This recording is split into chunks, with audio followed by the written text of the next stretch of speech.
Hi, and welcome to this episode of I've Got This Kid. I'm your host, Sharina Williams, mom of two, homeschooler, and wife of one. I am here today with the wonderful Tifani, who is a mom of a gifted kiddo. And she will be here with us, continuing with the Living With series and talking about her experience as a mom of a gifted kid. Tifani, introduce yourself to the people. Hey, I am Tifani Blakes, and I am the mother of two, Ellison, who is 8, and Eliana, who is 3. And those are my kiddos. One has been tested as gifted, and the other, I'm sure, is gifted as well. In her own little way. When did you find out? And I guess not when did you find out, but what did you start noticing? Yeah. So, I mean, when Ellison was 1 going on 2, we discovered that for one, he had a great memory. For 2, he loved learning. And for 3, not only would he learn, but he would apply what it is that he learned. And this is like I said, 1 going on 2. For example, we had ABC puzzles and all sorts of educational puzzles all over. And we would also allow him to watch educational videos. So ABC videos and read books around the ABCs. And what we noticed is that if he was watching a movie or a video listing the ABCs or going through the ABCs in phonics, he would get up and leave the room. And then he would come back, between letters. He would get up, leave the room, come back, get up, leave the room, and come back. And it wasn't until later that what we discovered is that for every letter that would pop up, he would leave the room to go to the ABC puzzle, pull the letter, and then come back with that letter. And like I said, it was between 1 and he was really, really young doing that. And we were like, oh, wow. So he was already making associations between different educational things, right? Yeah. So that was one thing. For 2, like I said, he just had a really good memory. He was spelling at 2. He was reading at 2. Just a lot of amazing things that we were like, what is he doing? What is going on? I mean, when he was 3, either 3 or 4, he got really into the world map. And so he would look at the world map and he would find a continent and study the countries on that continent. And so it got to the point where we could go to him and say, Ellison, give us, 4 countries in Africa that starts with the letter M. And he would just rattle them off. Mozambique, or it was crazy. It was his memory insane. What else? He, and that's something else, right? So when he gets into something, he really, really, really, really, really gets into it. Right. And he starts an avid learner. His own stuff around it.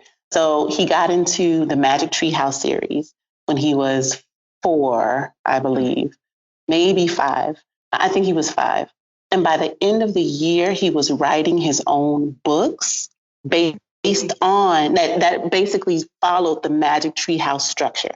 So he, created a book. It's called Saturday in the Savannah. That's not a Magic Treehouse book, but it was based on the structure of the Magic Treehouse. And so now he's really, really, really into basketball. And so every night he's studying basketball players. He's, coming up with video games that are similar to NBA 2K, but it's his own thing, where he's coming with players that are based on the players, but it's really his own thing. So he's been doing stuff like this for a long time. Wow. That's pretty neat. So what did you guys do? I mean, it doesn't seem like you guys had to do a whole lot because he was just naturally inclined to gravitate towards whatever it was that he was learning and reinterpret it into his own thing. How did that work when it was time to put him into preschool? Terrible. Terrible. Because you already knew that he's not really going to learn anything. He's not going to learn anything academically, let me say that, because he still struggled socially. Okay. And so I remember his kindergarten year, at Meet the Teacher night. And my mom still says that I came down too hard on the teacher, but it wasn't that I was coming down hard on the teacher. It was that we needed to set expectations, right? We decided to put Ellison in kindergarten because we knew that even though academically he was on another level, socially, he still needed to. Exactly.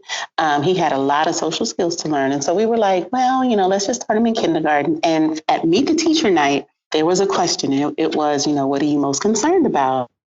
And I put, I'm most concerned that he's not going to learn anything. He's not going to learn anything academically. And I said, but it's okay, because really what we are expecting from this experience is more social skills. Mm-hmm. And so, but the teacher just, she was like, no, he's going to learn, and I'm going to do this, and I'm going to journal with him, and I'm going to differentiate instruction, and I was like, she ain't about to do all that, because you have a room of 20 other kids. So it's not possible, right? She was like, I'm going to do this, and I'm going to do that. Of course, none of that happened. And on one hand, you're like, my kid just spent a lot of time basically in this room, sitting by himself and doing worksheets that were like, that was her idea of differentiating education, was basically giving him worksheets from another grade level while all the other students sat together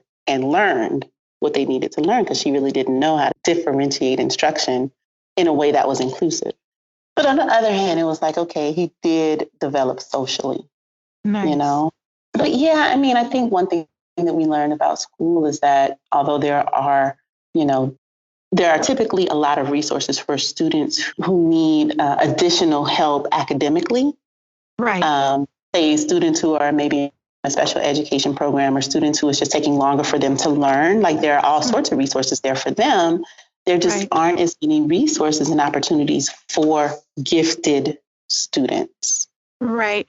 And so a big reason why I had you on is because I think that listeners out there are like, well, gifted isn't a special need, and gifted, they're ahead of the game, and they have, the parents should be happy.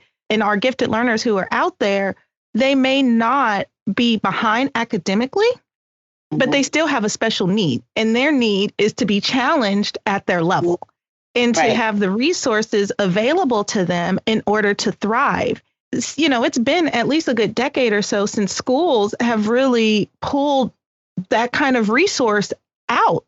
And I think they're slowly starting to come around in some areas. It honestly just depends on the area. But it's important to know that parents of gifted kids are in the same boat as most of you parents out there who have special needs children, except for they're navigating on their own. Like, there is, in most cases, no IDEA plan or a 504 plan helping them out unless they're twice exceptional, which means that they are gifted and they also have a special need to accompany that giftedness. So these parents are out here, most parents in most cases in the United States are 2-parent working households, and it's difficult to navigate making sure that you're not dropping your kiddo off to an educational institution where they might not be getting what they need academically.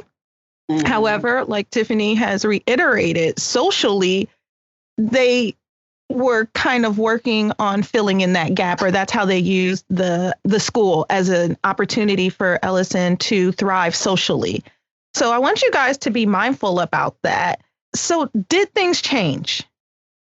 How did things go from there? I think that because I think for Ellison, yes, things changed, right? Okay. Things changed because as educators, my husband and I made sure that we went and were in the teachers' faces saying, our kid needs more than what you're getting. We also taught him to advocate for himself. And if work was not rigorous enough, to either not raise his hand, but go and speak with the teacher privately and say, hey, you know what, this just isn't challenging for me. Is there anything else that I can do? Which is very important to teach your children to advocate for themselves as well. And, I think the more Ellison, this is his 3rd year in that school. So now everyone recognizes him as, Right. oh, that's the smart kid, that's the gifted kid, that's the this, that's the that. And they recognize us as being the parents who aren't going to let him slip. And so because of that, we've earned a reputation that helps Ellison get what he needs in most situations. For instance, when Ellison was in kindergarten, his librarian initially did not let him read or check out a Magic Treehouse book because she felt that he wouldn't be able to understand it. It wasn't on his grade level.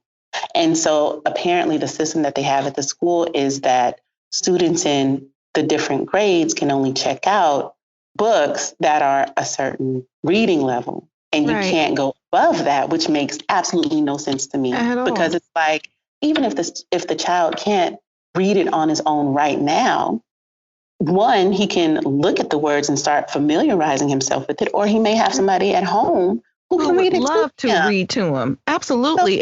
So it just didn't make sense.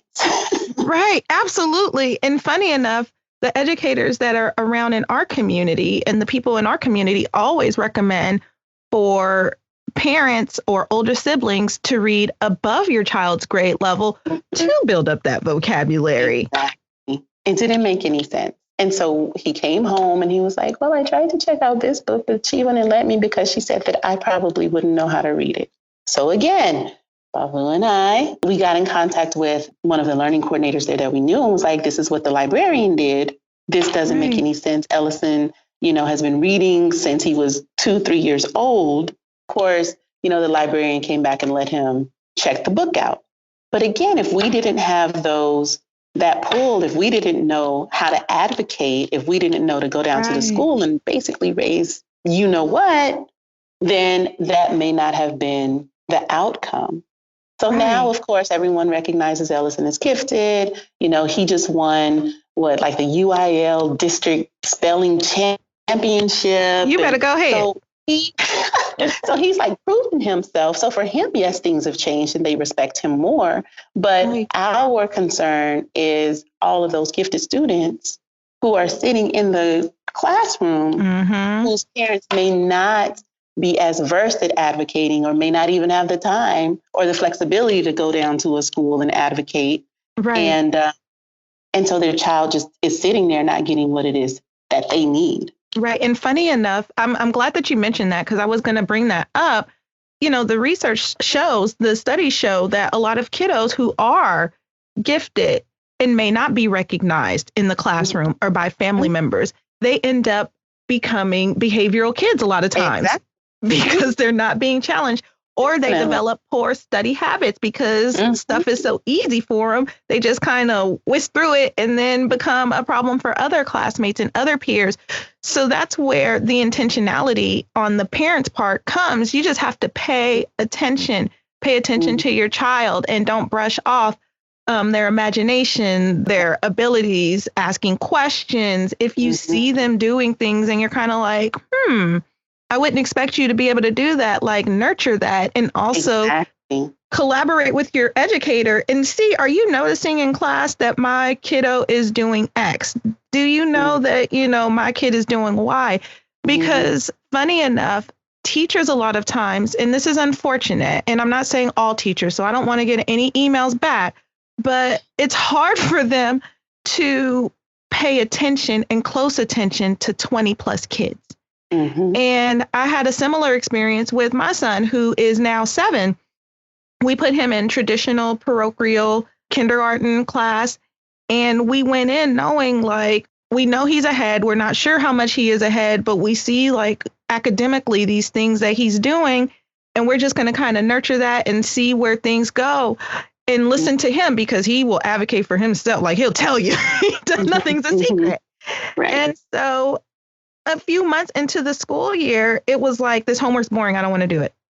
And I'm in the car with him and it's taking him less than 5 minutes to do 3 homework sheets. And so when parent teacher night came up, they're like, well, he's rushing through his homework. So I don't understand why he's rushing through his homework. And I'm like, oh, okay, let's get on the same page. This kid is bored, right? Yeah. And so at first they kind of let it fall on deaf ears. But luckily I had a kindergarten teacher who she didn't mess around. So she started paying attention. And by November, she was like, it's time to do testing. She was like, we don't do testing until the end of the year, but we're going to do it now.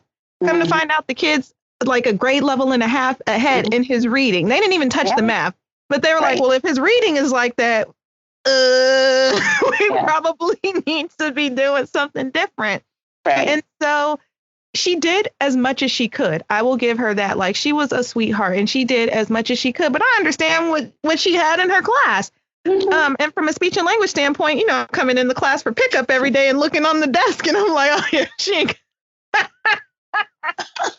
Right.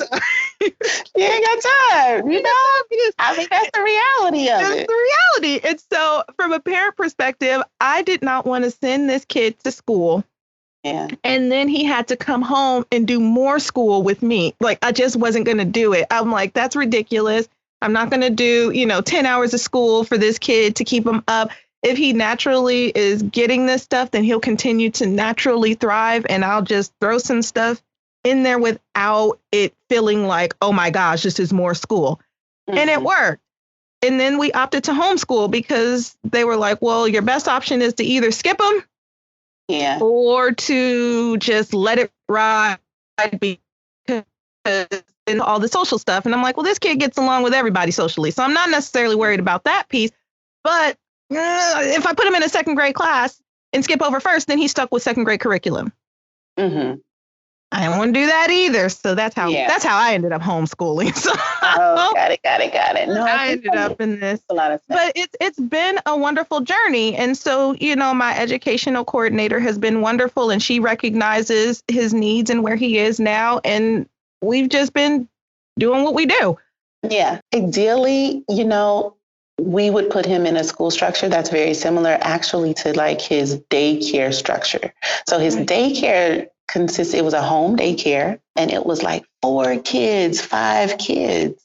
And the instructor she was wonderful. Like, she, saw his gifts, saw his talents, and truly differentiated instruction. So while all of the kids, the majority of the kids were reading pre-K stuff, she had him reading like second grade stuff. Right, because he can handle it. Right, because he can handle it. She got him his first dictionary. She got him his first real book on dinosaurs, because for a while he went through this thing on dinosaurs. And I'm not talking about like a picture book on dinosaurs. I mean a real book.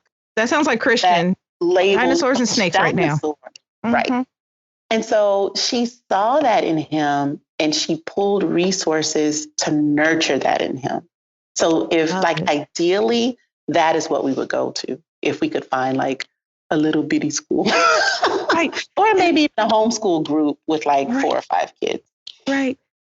So I know in the Bay Area, they have a place, but then it becomes an elitist thing.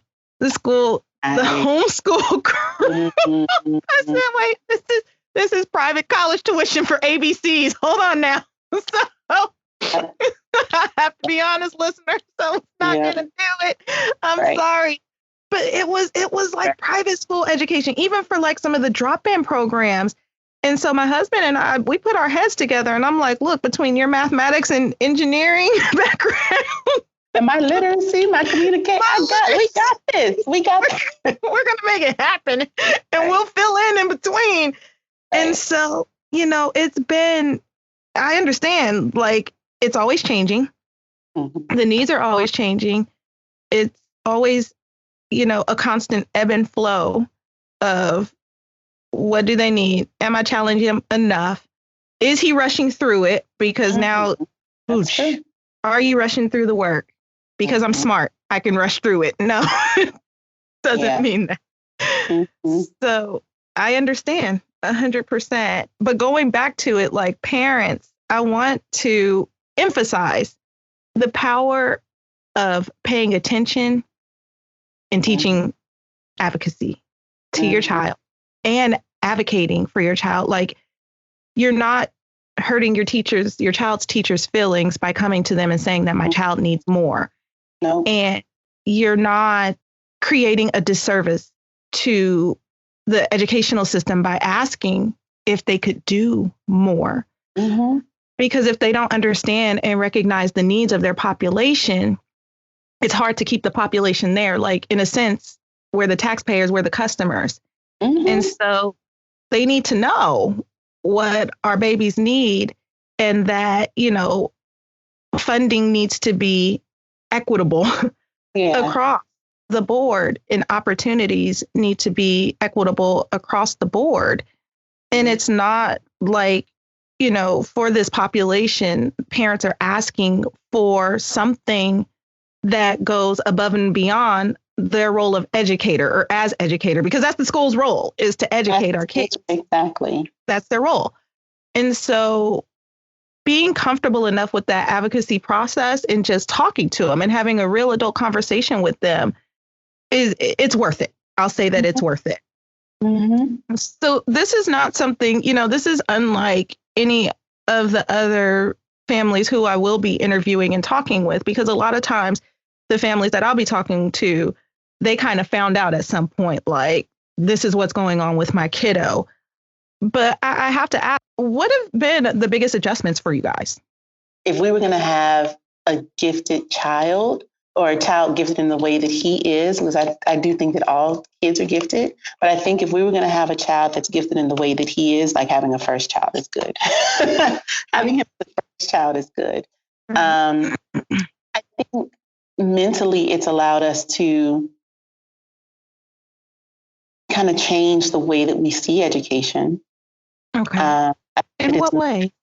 Well, I mean, I think it goes back to what you were saying, right? Which is education is supposed to not just prepare your child to go out into the workforce, but it's supposed to cultivate the skills and the talents that a child already has.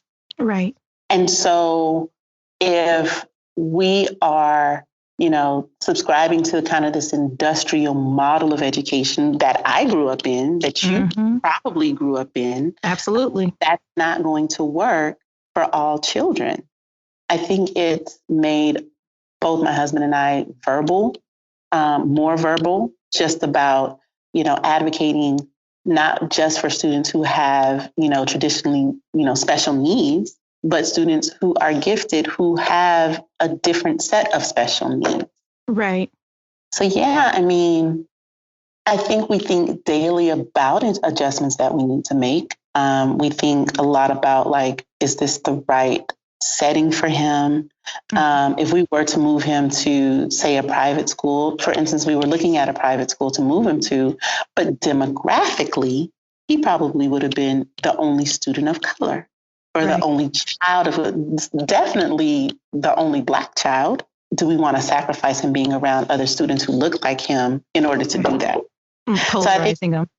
Exactly. And if we eventually go to that sort of model, like, is this the time for that to happen? Or should he kind of be, founded in kind of a sense of identity, because he's been able to identify with other students who look like him and other teachers that look like him? Right. And then move on to something to where if he's the only Black child in a room, he's already developed that self-understanding and identity. Exactly. Right.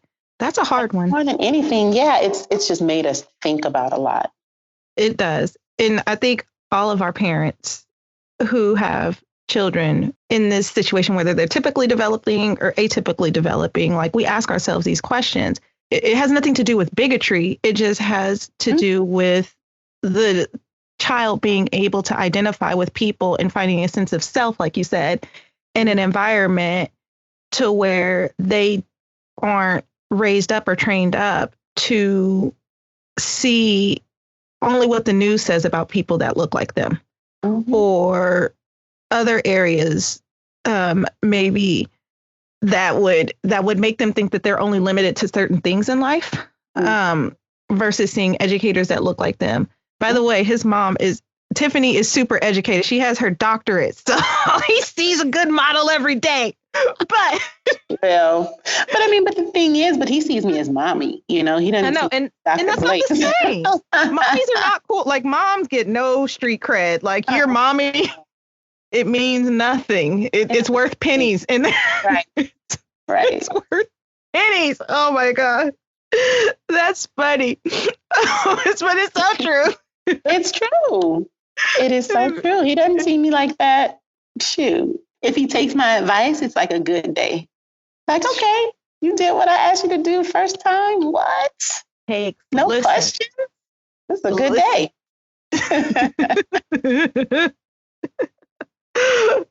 So we've covered academics. What do you think socially? How has his social skills been? I mean, you got this kiddo. He's been doing amazing things academically from a very, like, since he's been breathing, he's been taking it in and just going with it.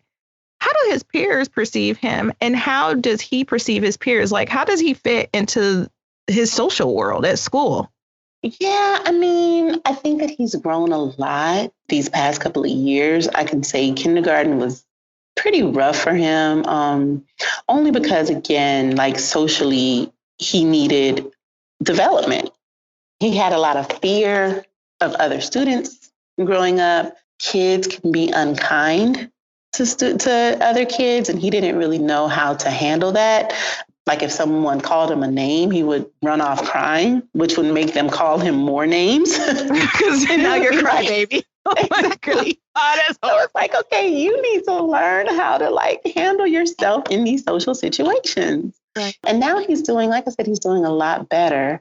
I think he still gets nervous, but he's learning how to cope with it. And he's learning how to just get past stuff, right. Which is a good thing, which is part of the reason why we wanted him in a diverse community that he is in right now.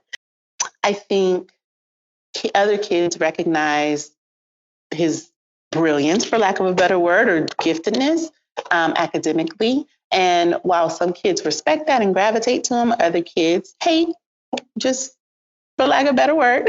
Yeah. Like I remember he came home once and was like, such and such told me that I'm not that smart. And, I ain't all that, blah, blah, blah, blah, blah. And I was like, boy, you're going to get that a lot. So you need to get used to it. And again, it goes back to him really, understanding himself, having a strong self-identity, having a strong self-awareness, and knowing even if you get that, this is who you are. So you can't even take that in. Now, the way that he relates to other people, at one point, I think he got a little cocky, which is why I think they were saying you ain't all that.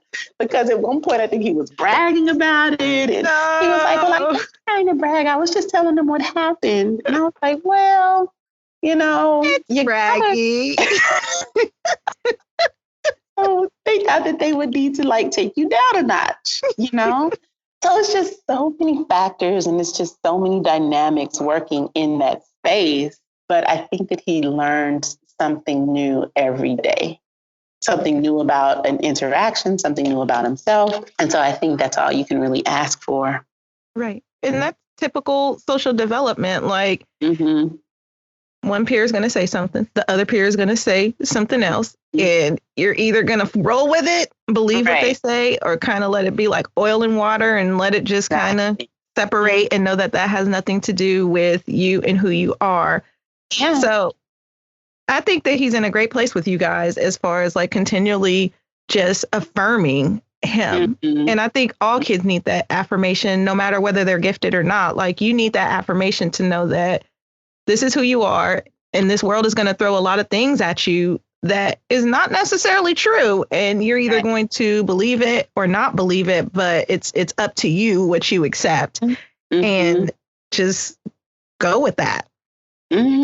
Just go with it. I think something else that I would encourage parents to do is to like find those teachers that can also speak life and positivity into their child, because all teachers are not created equally, And so while in one classroom, a teacher may be, treating him a certain way or not recognizing him in a certain way, there may be other teachers on his grade level that would do it.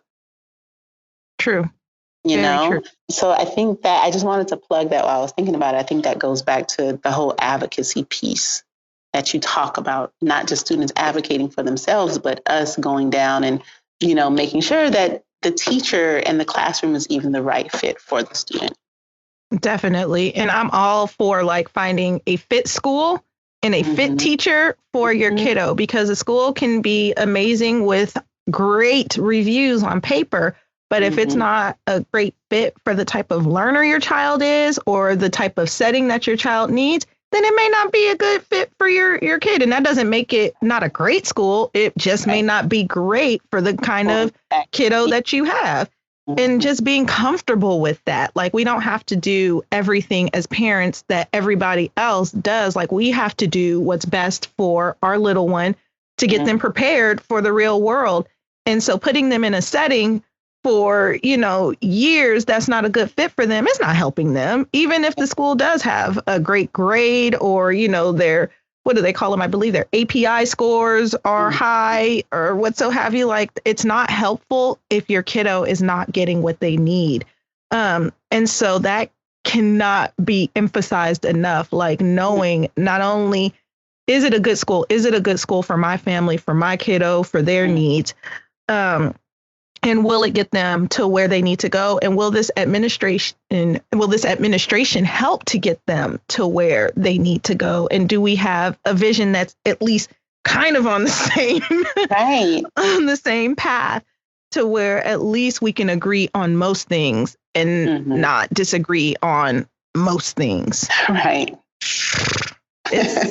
It's serious business. Like, being a parent is a full-time job, and schooling is like a part-time, full-time I'm telling you. And it's not. So when I was teaching in LA, I called the parent because the student was not behaving.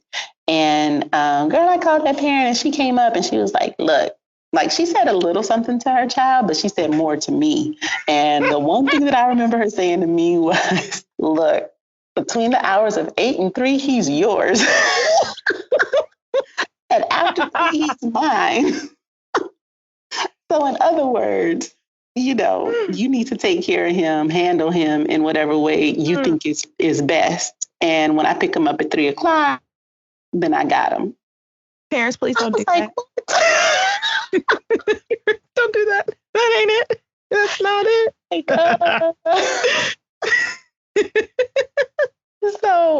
So that's not the way to go. Please don't do that. That is not what you want to do. You have to, get in there and advocate full time. I think a lot of times, a lot of parents assume the best for the school, which is great. Like, you don't want to be negative. World, right.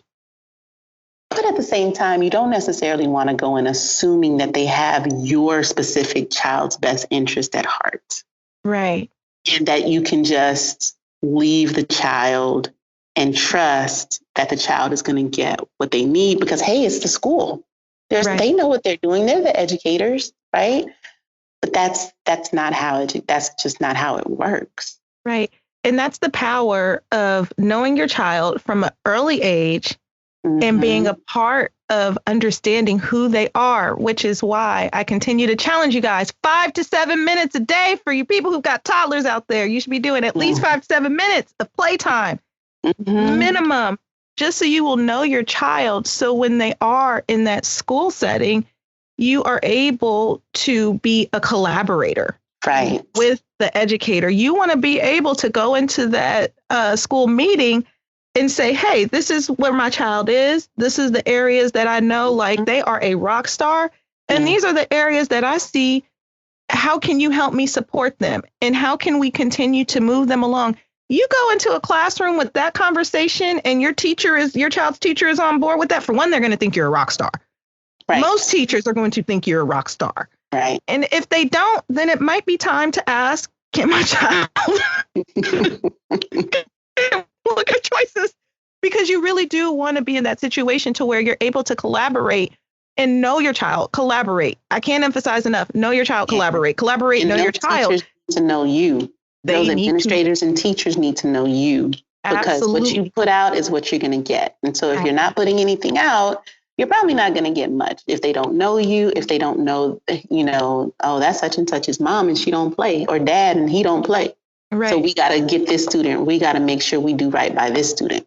Absolutely. Absolutely. And I'm telling you, parents, teachers talk, administrators talk. They know who the parents are who are active. And that may not mean that you can get out there and volunteer in your child's class once a week, but it just means shoot them an email. Exactly. Send an email.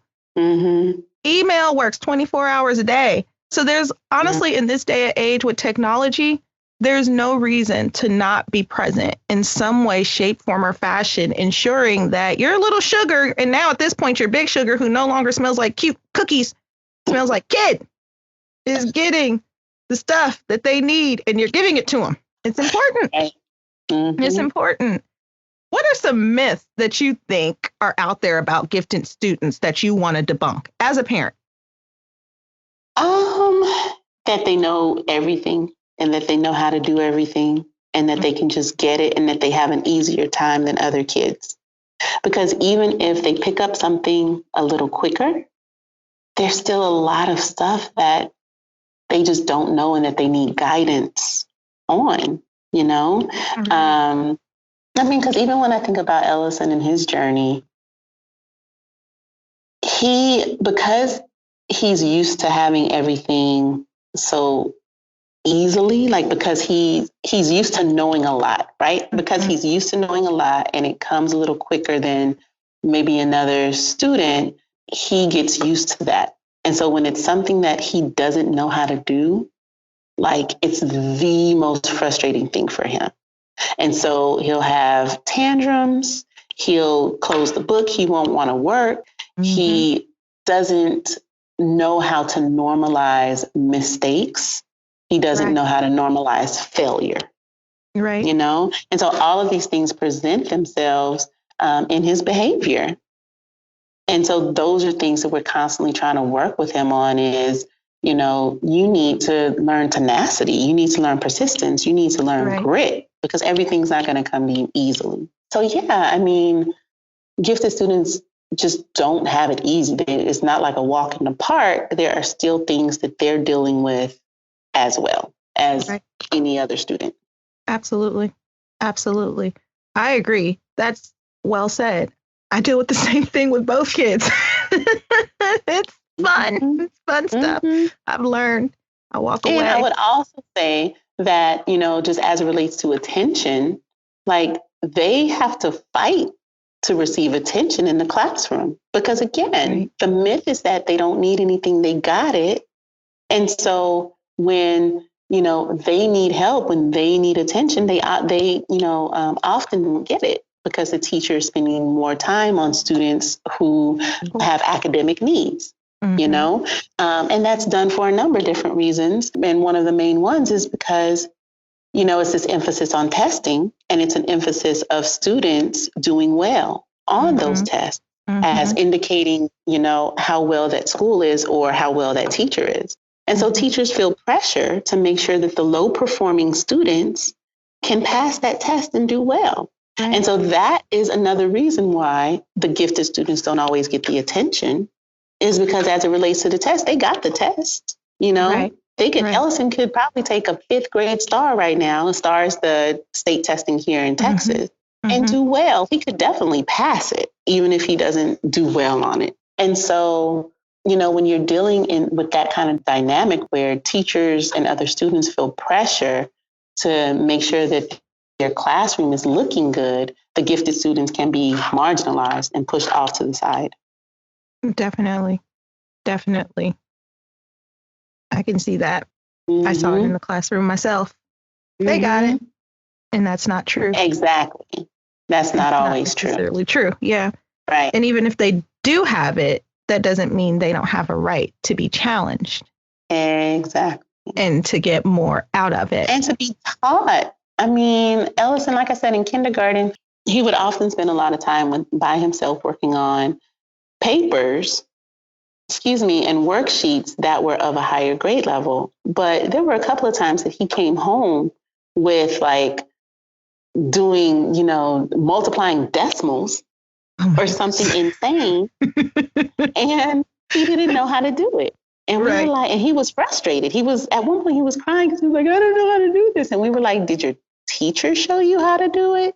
And he was like, no, she didn't instruct me. She just gave me these papers for me to do. Right. And it's like, That's doing that's not only doing a disservice to him, that's doing harm. Because Absolutely. now you've given him something that he feels like he's supposed to know, but nobody ever showed him how to do it. No comment. So gifted students just don't have it easy. Absolutely. They got to fight for their space as well. Absolutely. So what would be some tips that you would give to parents out there who may be dealing with a gifted kiddo as well? What would be your tips? Well, I mean, I think, we've covered quite a few that come to my mind, like immediately. One would be, as it relates to their schooling, of course, to advocate on their behalf. Don't let the school do your child a disservice by just kind of not giving him the proper education and attention that he needs. I would say give the child space to discover themselves. And what I mean by that is often we put a lot of pressure on our kids. And I think gifted kids feel that even more because they feel like they always have to perform. They feel like they always have to be right so that we can be like, oh my God, this is my gifted kid. He's so smart. He's so this, he's so that. And that's a big myth too, is thinking that, I guess, debunking for that gifted kid. I'm sorry to interrupt. Debunking for that gifted kid that they feel like they always have to be right. And I deal with that with both kiddos to where if they're not right, it is mayhem in the city. And so I have to go and use my own tools. Like I have to walk away respectfully and I'll tell them like, look, I'm walking away. And when you're ready, we can work through this as a team. But as long as you're in your emotions, I can't help you. Like you're not even listening to me. I know you're not listening. So when you pull it together, then we'll regroup and we'll look at it. We'll look at this from a practical standpoint. Just because I don't want to become an emotional mess either while they're emotional. Well, you need to pull it together. Well, no, they need their time.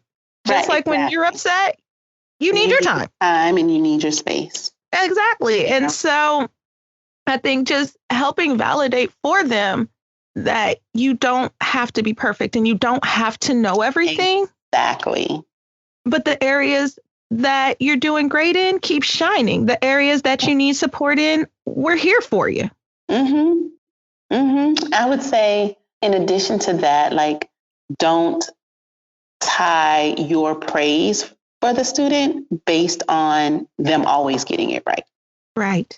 Like, you need to find other things to praise your students on, not just him being gifted, not just, him or her being brilliant or what have you, but like you just have to find other ways to praise him, because if not, he's going to feel like he has to live up to a certain standard in order to meet our expectations.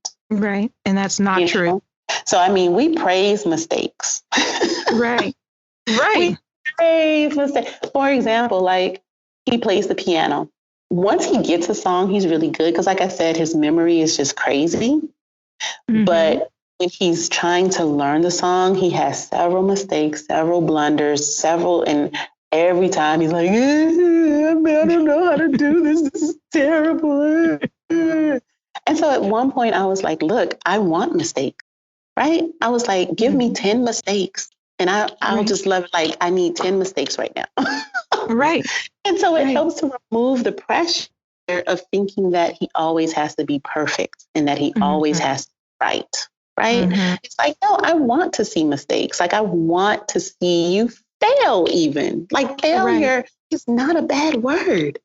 Not at all. Because what you do after you fail is, let's work it out. Let's see what could be better and let's move forward. And that teaches them grit, that teaches them tenacity, that lets them know, I'm not just your mom when you're this brilliant, gifted kid. Like, I love you no matter what you do. Right. Words spoken from a genius. Oh my goodness. Anything else you want to add? Right now, like you just want to value your kid, no matter what stage, what age, where they are. Just like show them that they are brilliant. Show them that they are gifted. I mean, and that's something else that I would encourage parents to do, especially if you have more than one kid, Absolutely. is not place all of your attention on that gifted kid. Right. Find out what your other kids' gifts are and promote that as well, so that it doesn't seem like there's some sort of competition going on. Because again, I think that students are gifted, kids are gifted in different ways. And so while one's gift may be academics, another may be music, another may be communication, right? So I think just in general, it's about discovering what those gifts are, recognizing them, not blowing them off, but saying, man, she's really funny, just naturally. Right. How can I cultivate that, and what can I do with that? Right. Agreed. Tiffany, you're wonderful. Thank you so much fun, Shireen. Oh my goodness. Wasn't it a blast? Listeners out there, isn't she amazing?